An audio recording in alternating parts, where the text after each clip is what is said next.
Ladies and gentlemen, it's that time again. It's time for the J. Craig 5, maybe 10-minute movie review. Bumblebee is the Transformers movie that you've been waiting for since they started making Transformers movies. This is directed by Travis Knight, who comes from Kubo and the Two Strings. So every time an animation director comes to live-action movies, it's always interesting. You had Brad Bird do it.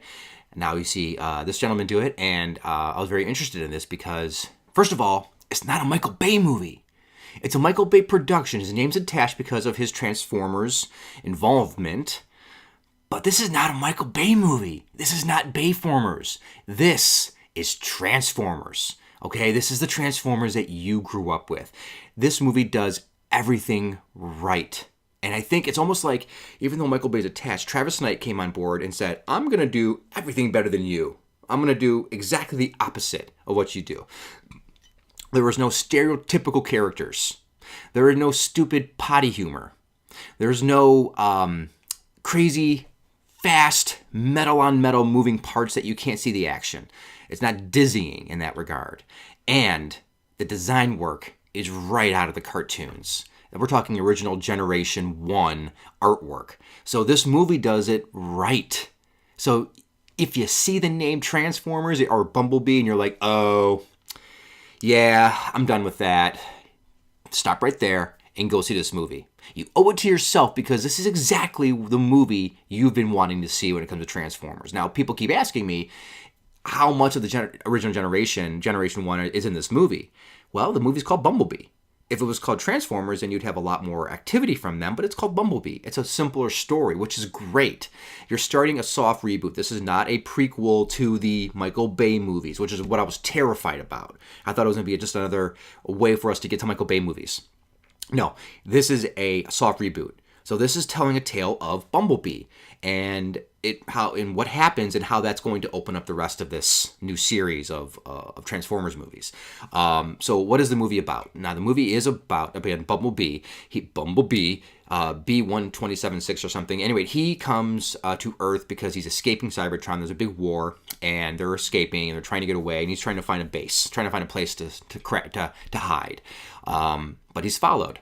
And so he has to make sure that they don't find out that he's there, and he's got to stay undercover.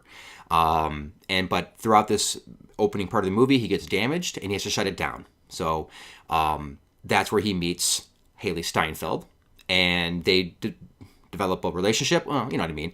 They develop a bond, if you will, and then as he's turned back on, the Decepticons find him, they come back searching for him, and now he's got to make sure that they don't let the rest of the Decepticons know where they're trying to set up their new base camp. Okay, so real simple story as far as what it's trying to do, but it's done very well. So, again, it's done with an adult mind. It's not, it's kid-friendly, but it's not juvenile. It's not made with, stupid fart and poop jokes or big robot testicles, It's a good story. It's well done. I don't want to say mature. It's for kids. My kids loved it.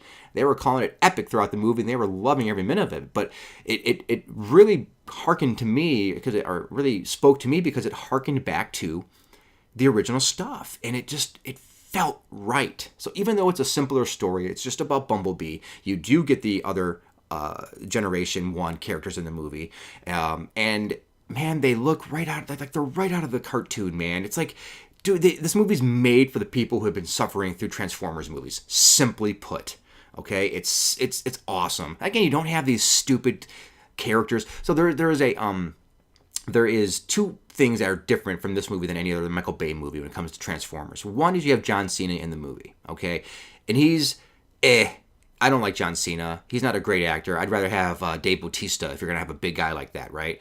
But he's in the movie. But in a Michael Bay movie, he'd be the lead. There's no Mark Wahlberg. There's no Shia LaBeouf. You have Haley Steinfeld, who's a great actress. And it boggles my mind on how they took what would have been, hey, we got John Cena, let's not make him the lead, let's make him a supporting character. Perfect. Okay. Secondly, there is a potential love interest for Haley Steinfeld. I don't know the guy's name, but he's really good in the movie. He's not in it a lot, but in another movie, and he's kind of comic relief in a way because he's kind of goofy, kind of a nerdy kind of kid, so he's got some humor for his scenes. But in a Michael Bay movie, he would have been so outlandish and over the top and stereotypical. It just, you check mark all the boxes when it comes down to a Bay movie. This gets everything right, man. It's just a good movie. So I do recommend it highly, especially if you like Transformers, especially if you're mad at Transformers because of what they've done to Transformers. If you grew up in the 80s, you're going to love all the references. You got the touch. I mean, you have a lot of really cool things in this movie, and I think you're really going to dig it. But don't let the name fool you. Don't let the brand fool you. Don't let the recent onslaught of Transformers failures fool you into believing that this is the same thing. This is not. This is your father's Transformers. This is what you've been waiting for. Go check it out. You're going to love it. Thanks for listening. Don't forget to subscribe over here. Merry Christmas. Happy New Year. Bye-bye.